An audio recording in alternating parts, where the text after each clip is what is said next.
Eleanor, are you comfortable there? Because you look like you're wedged in there. You okay? Yeah? Buddy, how you doing over there? Huh? You're doing good? Yeah. Good boy. Good boy. Hey guys, how are ya? Welcome back to my channel. It's me, Steven. Am I gonna burp? I don't want to burp on camera. No, I'm good. So it is 1:58 in the afternoon. My show time for work is at 9:50 p.m. So I've got lots and lots of time to go home, maybe eat some lunch, and then take a nap in preparation for tonight's red eye to Columbus. Going to Columbus tonight. But I had to leave the house this morning. I was very upset this morning. Something I didn't think was possible is that I could be rageful, so mad I was full of rage, and grateful at the same time. I did not think it was possible for that to happen.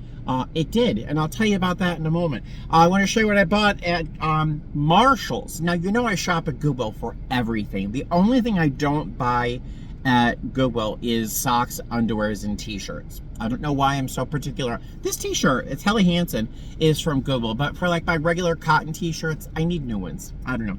But this shirt's Goodwill. I love this shirt. So I stopped off at Marshall's. I bought a pair of white cotton shorts.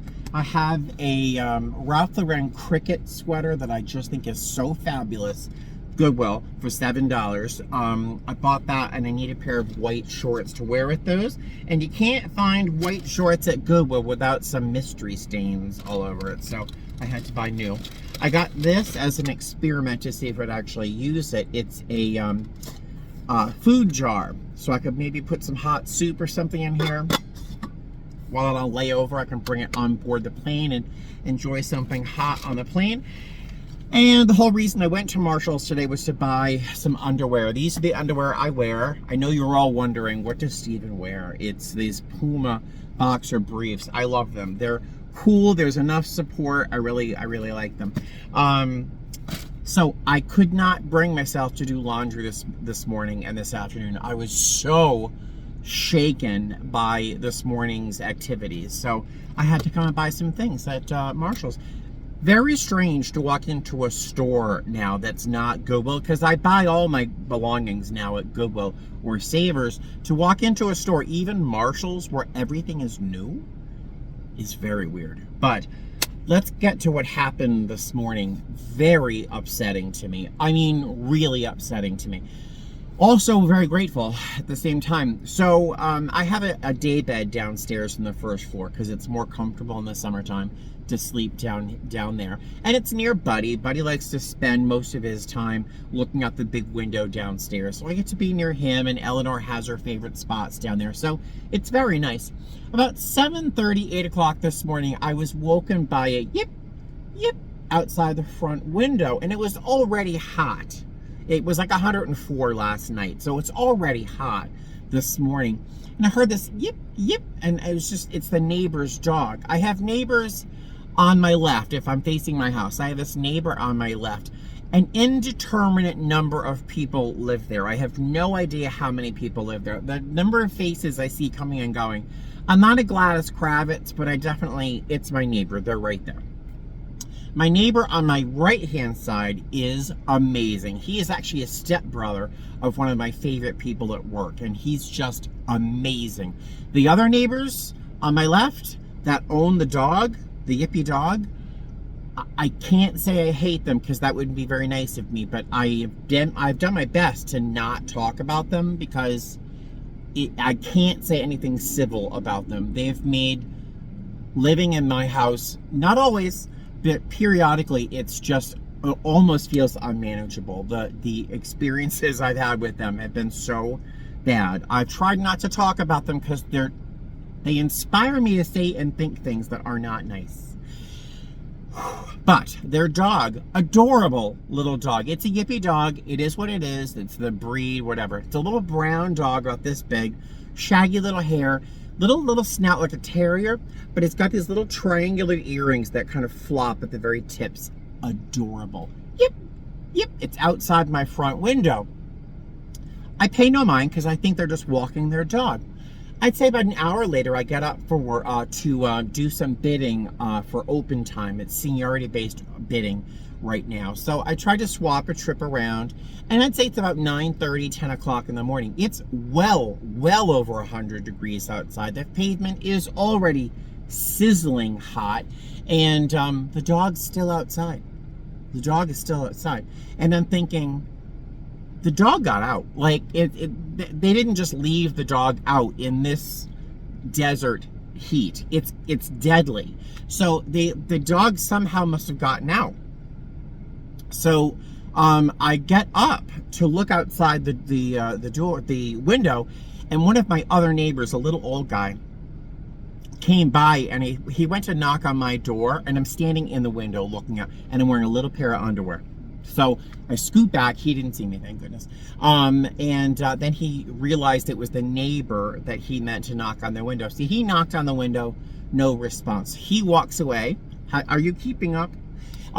He walks away. I didn't see him again. So I put some clothes on real quick. I go outside to see if I can see what's going on, see if the dog's okay. And the dog runs away from me, terrified. So I'm trying to get the dog, and it won't come to me. I'm knocking on the window. I'm ringing the doorbell. I'm pounding on the window, pounding to get someone's attention because the dog's outside. No response. So I go in the house. I get 2 big bowls of water because I don't know what's going on, and I have to go to work tonight. If I can't catch the dog, it needs water. So I go to put 2 big bowls of water outside the front of my neighbor's house, and I was going to put cat food out because I wasn't sure, and that's all I have. But I'm getting a little upset for this poor animal that's got to be suffering because it's that hot. His little paws. So I'm trying to get the dog. I pound on the window, nothing. I try the doorknob just on a whim. I don't know why. I tried the door, it opened up. The outside door opened up. I knocked on the door again, no response. I mean, I'm pounding. I turn the doorknob, it opens. I lean in, shocked. I thought my place was messy. I hope no one opens my door. But again, I don't know how many people lived there. Every piece of furniture there was made into a bed. The whole first floor seemed to be a dormitory, but whatever. No response. I yell, hello? Nothing. So I close the door, I go out, and my other neighbor on the other side, Laurel, it's L-A-R-L, the weird name, but such a nice guy. He's actually the stepbrother of one of my coworkers, Celise. So I see Laurel, and I'm like, Laurel, I'm trying to catch this dog, and he is too. Apparently, the neighbor, who doesn't even really speak English, but he somehow got Laurel to understand the dog was loose. But they weren't there. The family wasn't there. No one, the innumerable people who lived there, no one was home. Doors open, no one's home. So they somehow got Laurel to understand that the dog was loose. So could he try to capture it? So it's me and Laurel trying to get the dog to come back to the front where the front door is. Laurel was able to catch the dog's leg, but then it turned around and it bit him on the finger, I think his thumb. It looked like Freddy Krueger took a knife to it. He was bleeding like wildly down his hand. But I was able to corral the dog one way. Laurel corralled it the other way. And then while the dog was coming this way, I ran to the front door, opened it, and then hid behind it. And the dog shot right into the house. And we closed the door real quick. I know, I've been talking for almost 9 minutes now. Oh, so I was upset, rageful at this family for being so irresponsible to let this dog out. Did they let it out early this morning to let it do its thing and then forget to let it back in? I don't know. Usually it's one of the kids. I don't know how many they have, but one of them usually takes the dog for a walk. I always hear it. But no one was responsible for this poor animal that could have died a horrible death outside. I'm getting upset again. But the gratitude was that Laurel and I were able to get the dog back into the house, and it's safe. And I'm like shaking with relief, almost the same feeling I had after Buddy was coming back from the vet, you know. So upset. So the dog is safe, and yes, you've wasted almost 10 minutes of your life listening to that story, but that was my morning. I was so upset, and I'm so upset by my neighbors. Again, I try not to talk about them very much. They're the most disrespectful people I've ever lived near in my long life. And I told Laurel this, and he said, yeah, I know, it's everyone talks about them in the complex. The bigwigs, the people who have lived there since the complex was opened, all know the family. Everyone complains about them. Nothing happens, but I don't know what you can do. So my feelings were validated, which shouldn't make me feel better, because it's not good feelings. But oh man, it was just a bad morning. So I got very pleased with my white shorts, my underwear, and my little food container. I got a Diet Dr. Pepper from McDonald's, and now I'm gonna head home. Probably gonna pass by Goodwill, and then see the cats, have some lunch, take a nap, and the next time I see you will be in the airport, I think. So I will see you. I'm so sorry that story was so long, but I have to share everything with you. So I'll talk to you later. Crazy. Of course I stopped at Goodwill. Of course I did. So I got this little John Perry sculpture. It's a piece of burl wood, like driftwood, with little shells. And there's this little seagull that bounces around on this wire, which is going to end up being a cat toy. But I love little seagulls. One individual seagull makes me think of Jonathan Livingston Seagull, the book. If you ever wanted to have a seagull as a role model, that's the bird. Instant Pot cookbook. I have like 5 Instant Pot cookbooks. I hope I'll open this once, but it was $2. And this brand new Izod, very pretty plaid shirt for $6. Couldn't resist it. So now I'm gonna go stop at Sprouts, and then I'm gonna go home and snuggle with the cats, take a nap, and I will promise the next time you see me, I'll be at the airport. Promise. Alright, so this is why I stack these cardboard scratchers, because Eleanor likes to literally sleep on one and use another one as a pillow. This is one of her favorite sleeping positions. So this is why I have so many cardboard scratchers.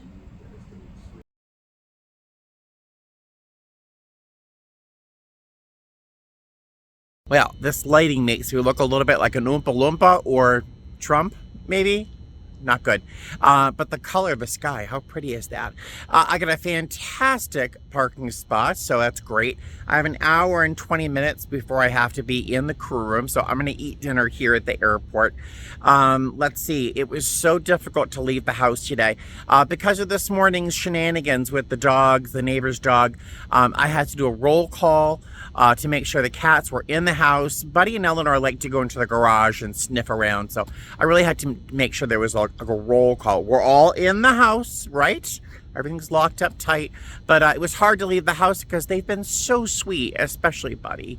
But Eleanor and Buddy have been so good. It was just really hard to leave the house.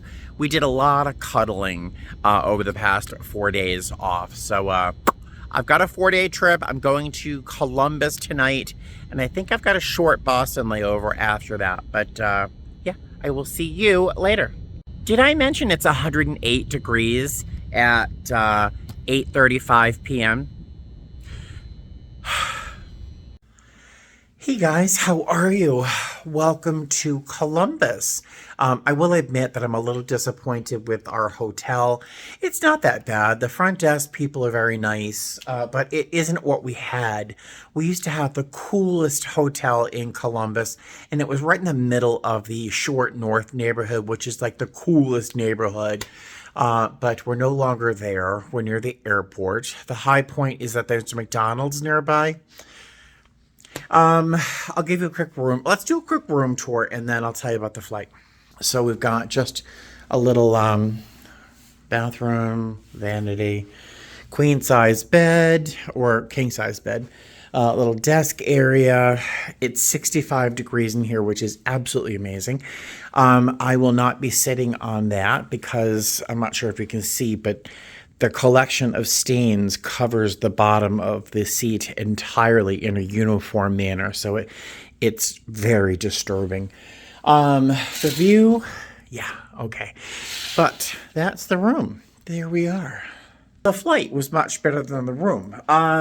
We had 107 passengers on board. The flight took 3.5 hours exactly. And our flight crew was okay.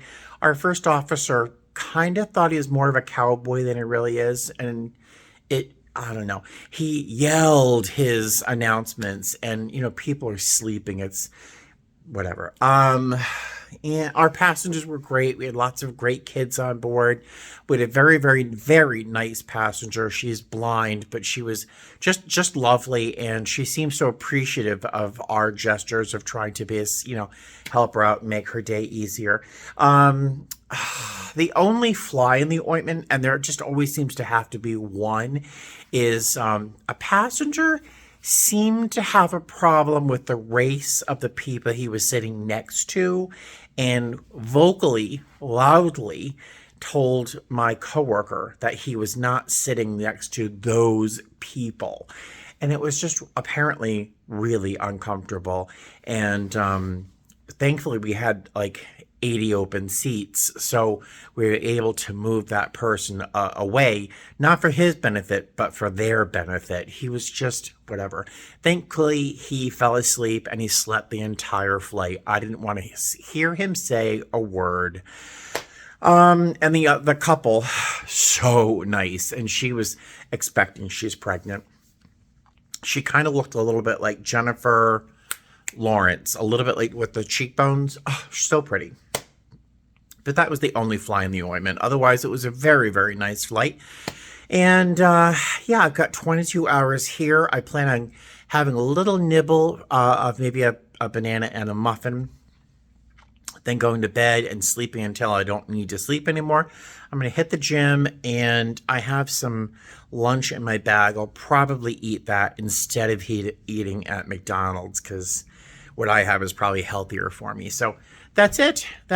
I will see you, unless something interesting happens, I will see you tomorrow morning. We have a 4 a.m. van, so I'll see you then. All right, so this has not been a good layover.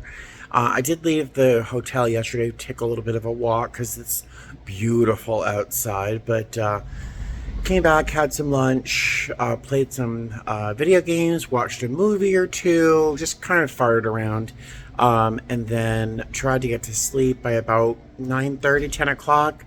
I got maybe 4.5, 5 hours of sleep, but I didn't really do anything yesterday, so I wasn't that tired, so I should be okay.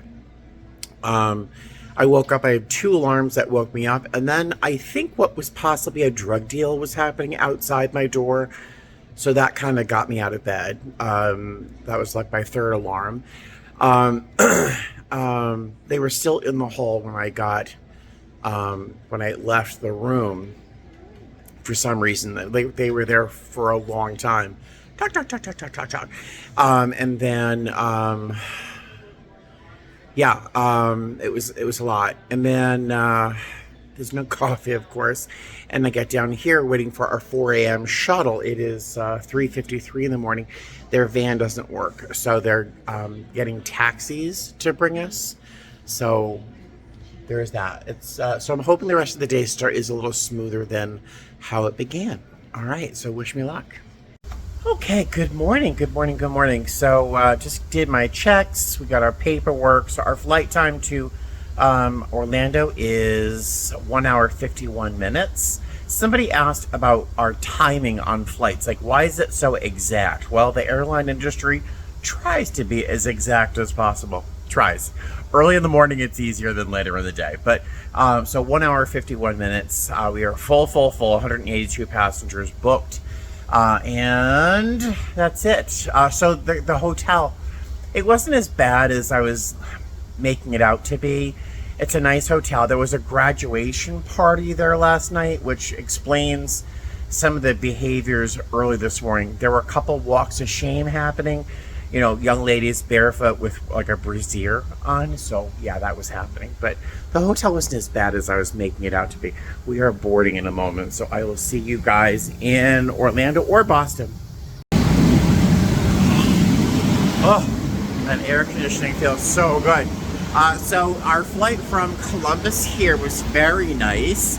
We were completely booked, but we had one seat section that was empty. But there we go. Very, very nice passengers. One of our passengers was super nice. A 10-year-old girl named Reagan who made us little bracelets out of these little elastic bands. She wrote me a note saying, "Hello, thank you for all you do. I hope you enjoy the bracelet. Thank you once again. Have a great day." Very, very sweet. And it was just a nice flight. 1 hour, 51 minutes. Our flight to Boston is going to be 2 hours and 20 minutes, which is somehow a little less than I imagined it would be, but that's fine with me. There was really nothing open here in the airport for food that I could have gotten quickly enough, so I'm just going to have some little snacks on the plane, and I'll eat lunch when I get home to the hotel, so I will see you there. Hey guys, hi. Oh. What a day, what a day. How are you? Today was long. We started our day with a 4 a.m. shuttle in Columbus. I told you about that. Our flight from Orlando to Boston was pretty easy. It was pretty simple. 2 hours and 20 minutes. We were pretty full. We had a couple open seats. Passengers were really great, very nice, really good kids. No drama, no trauma until we landed and we pulled into the gate. We're waiting for the jet bridge to come up to the aircraft, and it was taking forever for someone to come down. So while everyone's standing in the aisle, this poor woman in row 16 threw up all over the place, and you could have heard the people reacting. It was a lot, and right in the middle of the aisle too, which is like the worst part. So she must have been sitting in the aisle and just kind of looked over and whoa, all over the aisle, and no one's moving. No one was giving my coworker space to run back there. Position B, she was doing her best to help the passenger and make sure she had a plastic bag and stuff, and she could blow her nose and some tissues and stuff. But also we have these little biohazard kits which have these granules you can spread over things and then use it to scoop up the stuff. And so she's trying to take care of the situation, and all these passengers are standing up and they're not moving. So it's, she's down. It was just a mess, and no one was listening. So I had to kind of get loud on the PA system, which isn't difficult for me. Just telling people, please, just give my coworker some space so she can take care of this. There's a medical situation going on, just to kind of give people, a little more impetus to move, but it wasn't really working. But there you go. That was the worst part of this trip. My chaser, the poor thing, I think he's got kidney stones. He's dealing with kidney stones, and I can't imagine what's worse than that. But he was relatively quiet for this flight. But I had some reading to do, and yeah, it was a nice flight. It is now 1:02 in the afternoon. Our van is at 6:30 in the morning. I'm tempted to leave the hotel and maybe go into the city, but I'm also tempted to stay in my hotel room because I'm tired. I didn't really get a lot of sleep. Have I stopped complaining yet? Yeah. All right. So I think I'm going to take off this uniform. I'm going to heat up some food. I think I have to go downstairs for a microwave, but oh no, there's a microwave here. And then I'll decide what I'm doing. So I'll see you later on. And like deja vu, I'm back at the Beachmont Tea Stop. I was here in my last video heading into town. We got into the hotel, I said hi to you guys, I took my uniform off, and I got in bed for an hour and a half. I took a little bit of a nap, and I figured, you know what, the day is still young. We don't have to wake up at 3 o'clock in the morning like yesterday, or this morning. So I'm gonna go into town. I'm not quite sure where I'm going. I'll take you along with me. It might not be terribly exciting, but you might like it. I don't know. Let's go. Well, my train is approaching, but we're at the Beachmont Tea Stop. The Blue Line is free until sometime in August because they're working on the Sumner Tunnel. I could go from Beachmont, where we are, to Revere Beach and then to Wonderland if I wanted, and maybe not.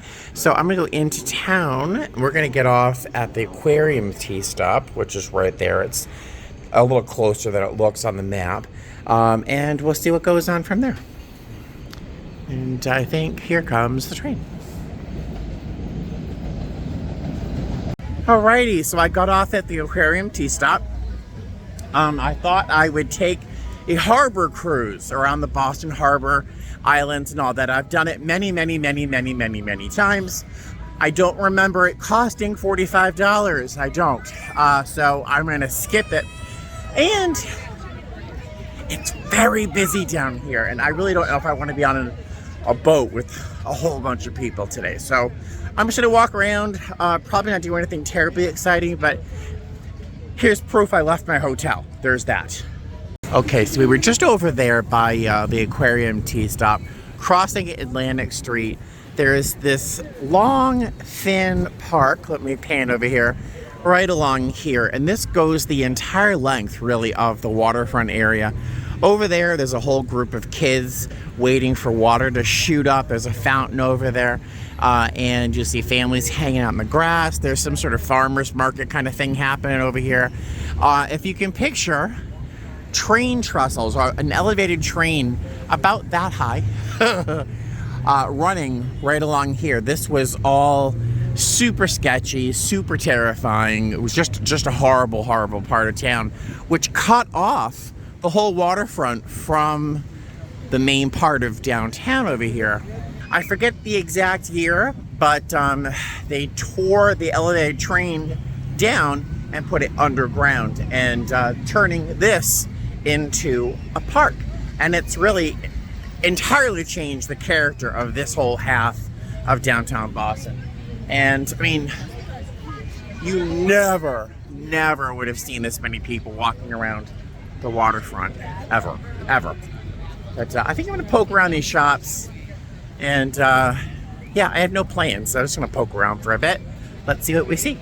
There's jewelers, and there's soap makers, and glass blowers, and all sorts of crafty items. Oh, there's a carousel down there as well. Very pretty. Maybe we'll go to the north end. Maybe that's what we'll do. Yeah, we'll head that way to the north end. You can see how busy Hanover Street is. Not a fan.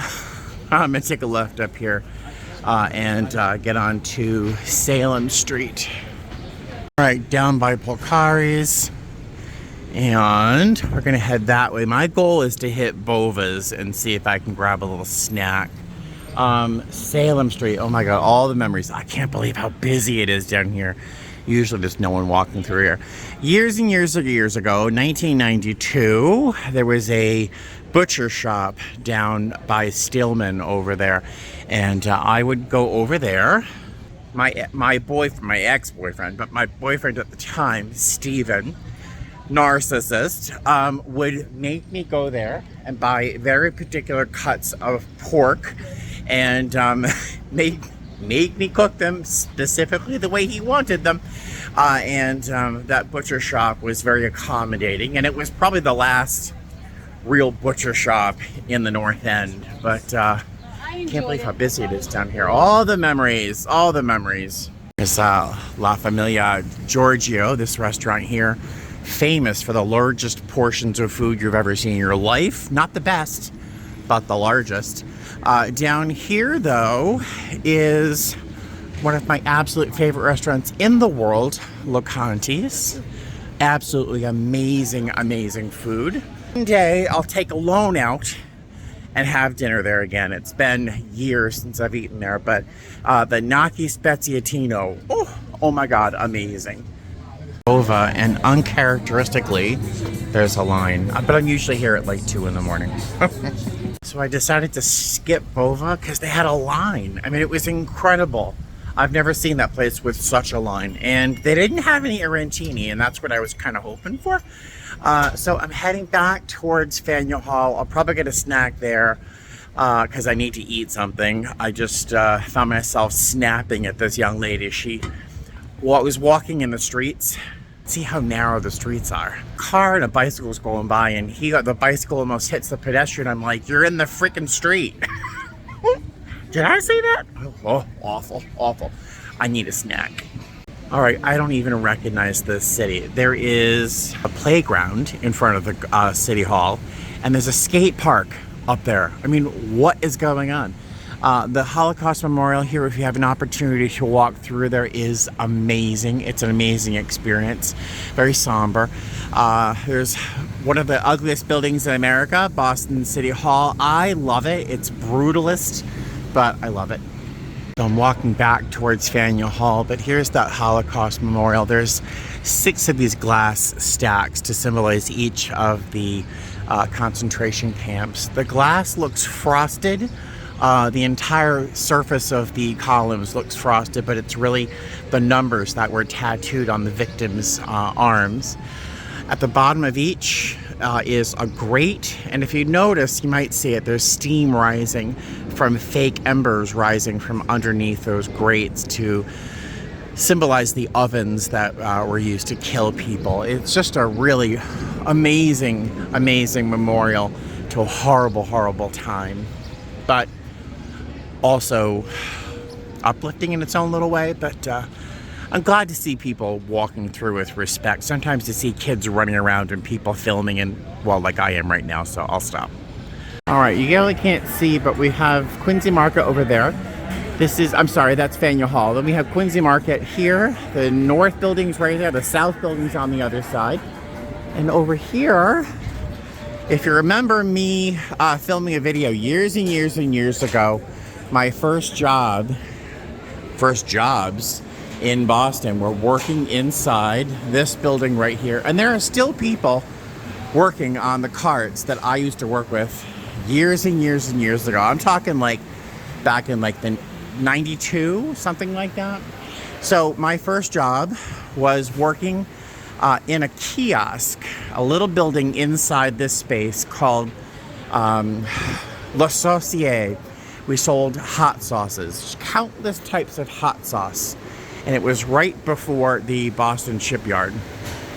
And then I got a job selling makeup, cosmetics. That's where I started my career as a makeup artist, but I sold makeup on a cart in Faneuil Hall Marketplace. The job at La Saucier paid me $5 an hour. I got another $1 an hour raise when I started selling makeup here in Faneuil Hall. So it's kind of strange to be here right now this late. But I need to get myself a snack, and I'm probably gonna go to Shipyard and buy some chocolate chips. The guy that's working there right now, he's been there since 1992. It's crazy. And he recognizes me every time I'm here. That's what I wanted when I was over at Bova. Oh my God, an arancini. Someone out there is asking, Stephen, what is an arancini? This ball here is made of rice, sticky rice, and it's filled with meat, peas, cheese, and some tomato. And it's frequently served with some marinara sauce. The last few times I was in Boston, I told you, I'm not going to Revere Beach. It's not that fantastic. I was on the way to the hotel anyway, and it's just one stop away. So I figured I'd come down here, check it out. It is a beautiful day. So this is Revere Beach. It's about 6 o'clock in the evening. The sky isn't quite as blue as it looks on my camera. That's thanks to Samsung, but It's a nice enough beach. The sand isn't very nice, and the water is ice cold and kind of gross. But yeah, it's a nice enough beach to, walk along, get some sun. I'm gonna spend a few minutes here and then head back to the hotel. It's too late in the day for there's a very particular type of person who spends their entire day on Revere Beach, especially along the concrete wall. They'll be sitting in a lounge chair slathered with sunscreen, you hope, but they're brown, and wrinkly. If you're from Revere, you know who I'm talking about. It's like a very different type of person that hangs out and camps out at Revere Beach. But yeah, I'm gonna walk around for a little bit and then head back to the hotel, have some dinner. I will see you either later on tonight or tomorrow on the way back to Las Vegas. Oh, I'm wiped out. I'm heading back to the hotel, but I found this photograph, which I thought was kind of cool. It's Revere Beach from 1935. And you can see there's a roller coaster, and you can see that building right there is the dance hall. That was there. There was a pier right there. And Revere Beach, America's, the United States at least, first public beach of all places. That was Revere Beach. And a good lovely morning to you. It is 6:10 a.m. I've got 5 minutes before I have to head downstairs for the shuttle. I'm hoping breakfast is out so I can grab some bacon or something, just a little nom. But I'm all packed, ready to go. Just have to do one last search to make sure I didn't leave any power cords or anything behind. I do that. The sun is up. There we go. And downstairs, we're going to Las Vegas, and then we have a penalty lap, which is Salt Lake City, I think. All right, so I will see you probably at the airport. See you soon.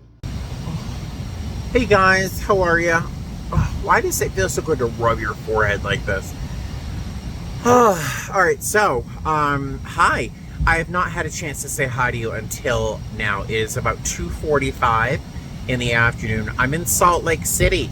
The last time I saw you, I was in Boston. Our shuttle picked us up on time, got to the airport. Our flight from there to Las Vegas we were completely full. We had, let's see, the flight was like 5 hours and 5 hours and 20 minutes, something like that.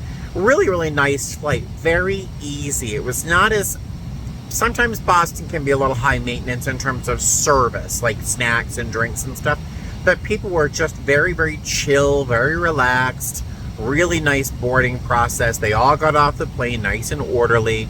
Really very efficient flight. No drama, no trauma. Wonderful. I was suffering. I was dying on that flight. I had enough sleep last night to get me started. I was very chipper and fresh.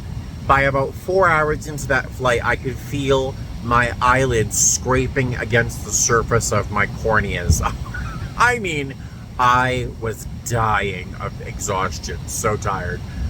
Somehow we made it to Vegas. Then we had to change planes into a plane where the back lavatories, we had to block them off because the partition, the door that makes it a wheelchair accessible lavatory, would not lock, and the lock was broken in the back. Actually, it's still broken on the back. But the flight was 1 hour and 2 minutes. Easy. Weird, but easy. So I really can't complain. It's just that I'm so tired. We all just scrambled off the plane to grab a bite to eat. Two of my coworkers, I think, got Chinese food. I was not willing to spend the money, so I went to they have a Maverick in the airport here, and I bought an energy drink and a Lunchable. I'm literally eating a Lunchable. Just something. Oh, that canister, that food jar that I bought that I was going to experiment, it worked beautifully. I heated up some soup with some pasta this morning before leaving my room. Super hot. Put it in that food jar. And when I opened it, probably an hour and a half into the flight, it was still hot. So that was a big success. I'll be using that again. But this Lunchable will get me to Las Vegas, where I'll get lunch. there before I go home to the cats. What else? I think that's it. I will see you next back home. All right, see you soon. Oh my goodness. Hi guys, how are ya? Welcome back to Las Vegas. Welcome home. Welcome back to my car, Shimi. The inside of this car is molten hot. It's about 110 degrees right now. My car says 116. It's probably closer to 110. Man, today was long. But our passengers were largely, for the most part, absolutely amazing. We had a handful during this last leg that had a difficult time following some basic directions, but nothing crazy, nothing difficult or out of the ordinary. So nothing really to complain about. It's just a very long day. That's all, a very long day. I ate one good meal, and that was the soup. I had some chicken Italian wedding soup with some additional pasta thrown in my food jar. That was the one real meal I had today. I had a Lunchable as well from the airport in Salt Lake City. So I'm gonna grab a little something, probably just like a taco or maybe 2 tacos or maybe a burrito at Taco Bell, and then go home and collapse on my daybed with the kids because I need a nap. And the cats need some treats, and that's it. That's my day. All in all, a very good trip. It was worth 18 hours credit. I have one day off, and then I've got a Salt Lake City turn that I picked up for some extra money, and then I have one day off after that. Then I've got another trip. So there you go. Thank you once again for joining me on this trip. I don't know if there's anything else to say about wrapping this trip up, but if you have any questions or if I've said anything during the video that inspired a question, leave a comment below. I'm going to start putting together a list of questions I have in the comment section for a future Q&A video. I love doing Q&A videos, and I enjoy watching them. So if you have any questions, really, just drop a comment below, and I will talk to you in the next video, okay? Fly safe. Bye.